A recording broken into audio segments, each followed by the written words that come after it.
Marvellous talent and probably part of the Pontypridd literary set for all I know, because I'm not. Will you please welcome Mr. Steve Quantick.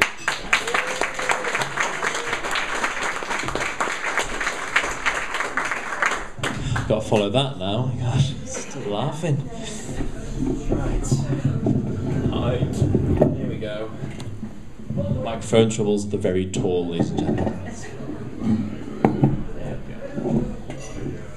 So a bit about me. I'm a theatre writer, but I also do monologues and stories. I have to stipulate, very importantly, that these are all fictional.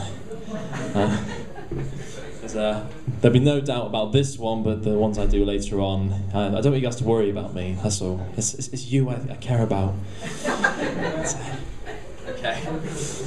So this is a story based on a dream I had. It's called Jumpsuits. I remember the day. A Thursday, definitely a Thursday. Nothing special about this particular Thursday. I got up, had breakfast, read the newspaper, went to work. But this Thursday, everyone had parcels waiting for them on their doorsteps. Where they came from, we weren't quite sure, but each parcel contained either a red jumpsuit or a blue jumpsuit. The kind of velvety material you see in science fiction programs, a cool blue or a striking scarlet colour. No one told us to, but somehow more and more people started to wear them. Every day. And gradually over time, everybody was wearing a jumpsuit, and more time went by and it was considered abnormal to leave the house without your jumpsuit on. Then we started to notice that less people were wearing red jumpsuits than blue ones. We asked them about it. Reds, we started to call them. And they said they hadn't dyed their blue jumpsuits red or bought red jumpsuits deliberately. They'd just been given a red jumpsuit on that Thursday. About 6 months went by, and we noticed that people wearing red jumpsuits were magnetic. Not literally, mind you, their personalities. Yeah. Anyway, they were charismatic. People listened when they spoke. Their parties were always the most popular. Their birthdays would get special attention in the press. But the peculiar thing was, no one questioned if it was entirely to do with the jumpsuits or not. Like, would we have flocked to these people if they were wearing blue jumpsuits? Then something started to change. My next door neighbour woke up one morning to find he'd been left a red jumpsuit on his doorstep with a bin liner to throw his blue jumpsuit into. I didn't notice if he'd gotten more charismatic, more magnetic, more exciting to be around, but apparently he'd done something to warrant that new jumpsuit and his popularity skyrocketed. Then people in blue jumpsuits started trying to behave like they were one of the people in red jumpsuits, and for some of them it paid off. And some of them woke up with a red jumpsuit and a bin liner outside their doors. Some people claimed they'd been left a red jumpsuit, but someone had stolen it. Well, no way of telling either way, because everybody in a red jumpsuit acted like they belonged in that jumpsuit. One day, a guy in a red jumpsuit at my work got a promotion. I'd applied for the same promotion, and naturally my suspicions were aroused, but I didn't want to cause problems. I mean, who knew if the blue jumpsuit was the lowest rank? What if I made too many waves and got like a brown jumpsuit or something? A bunch of us blues got together and tried to figure out why we hadn't been given red jumpsuits. Just a small group of us with common interests. One who lost a bid on a new house to a red, one who'd been denied a bank loan when his red next door neighbour obtained one effortlessly. And without meaning to, we started to resent them. We found ourselves always wondering what made them so special. Why were they considered better than us? 2 weeks down the line, the body of a man in a red jumpsuit was found. The police suspected foul play. All the suspects were blues. The guilty man confessed, was put away for life. A line had been crossed. Segregation started. The blues started grouping together, and so the reds. The reds even attracted some blues with their magnetic personalities, but not many. Things went from bad to worse. Blue fathers forbidding their blue daughters from dating reds, blue friends mocking other blue friends for even talking to reds, buying from shops where reds worked. We were completely divided. Then suddenly, we noticed this one guy had started wearing his normal clothes again. Now this was a few years down the line, so the image of someone in normal clothes was so incredibly foreign, it was impossible not to take notice. The truly disarming thing is that he was spectacular.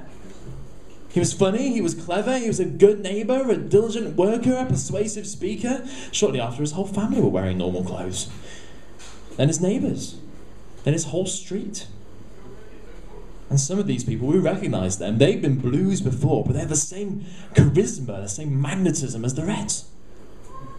The Reds watched in intrigue for a few months, then joined in, some faster than others. And those they influenced, their friends, families, co-workers.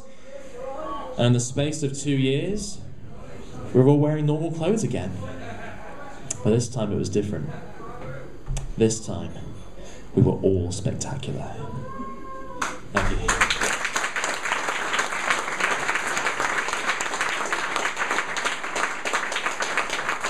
Let's do another one. Okay. Here's where it gets weird, everyone. I'm sorry. This one's called Speak to Me, and it's about a guy who isn't listening to the signs that maybe everything isn't quite right with his life. After she left me, I could see that people thought I'd moved on too fast. But to be fair, Felicity was there first. We met at university. We were attempting the world record for the longest paper chain, and she just plonked herself on the table in front of me. We were together for the whole time, 24 hours of making rings of paper, and she never gave up. She kept me going. She was a stapler, but that made her feat of endurance more impressive. She had no force of will to keep her going. No, she just had sheer mechanical prowess and excellent manufacturing quality.